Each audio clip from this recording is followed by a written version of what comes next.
Hey everyone, LordDavon here again, and today I am bringing you a recap of the new revision of the ESCO E1, and I'm going to talk about the ESCO E3.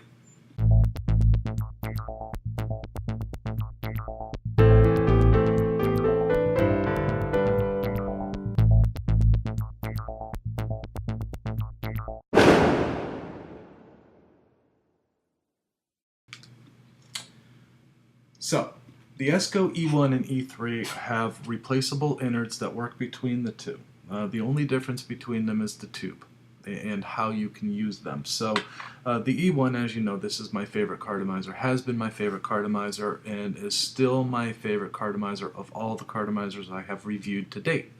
Does that mean something's coming up? Maybe. We'll find out.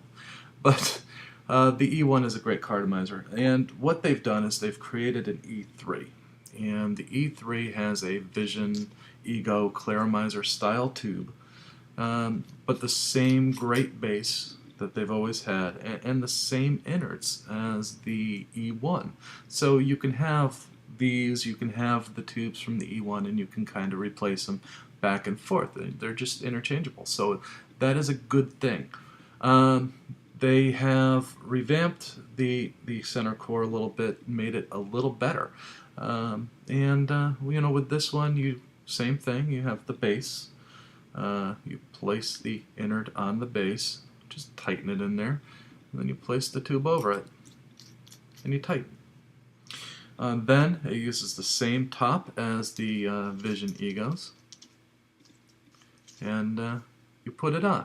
What I like about the E3 is that as you tighten the top, it puts pressure against the post, and it seems to always catch.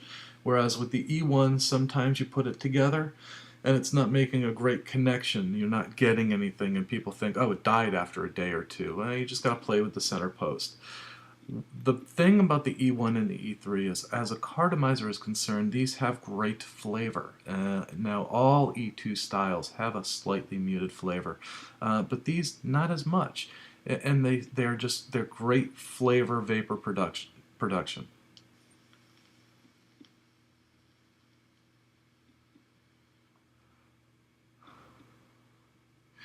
And they work quite well.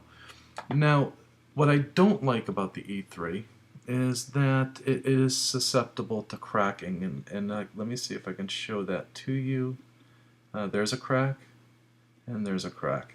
Now, I did over-tighten these to try to get it to crack, and I over-tightened the top, and I tightened it on to you know, the Ego connectors to see if it would crack, and it has.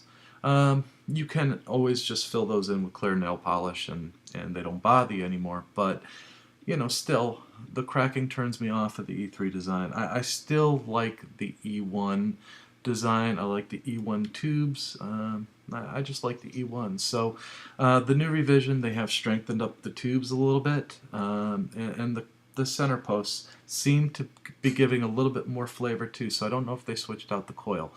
But yeah, the E1 and the E3, still my favorite out of all of the cartomizers I have reviewed to date, just because they are the best in flavor for me. So I love them.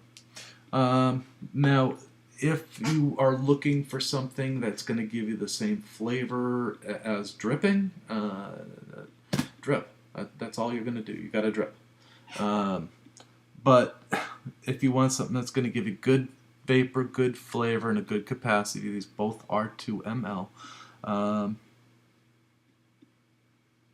The E1, the E3, they're good. They got, and they do have an innard that can go back and forth, so you can just buy the tubes and switch them out. All right, so the E1, E3 from ESCO. You can find them at discountvapors.com. I believe vaporalley.com also has them. They are great cartomizers. They are my favorite from everything that I have reviewed to date. All right, this is LordDavon. Let them know I sent you.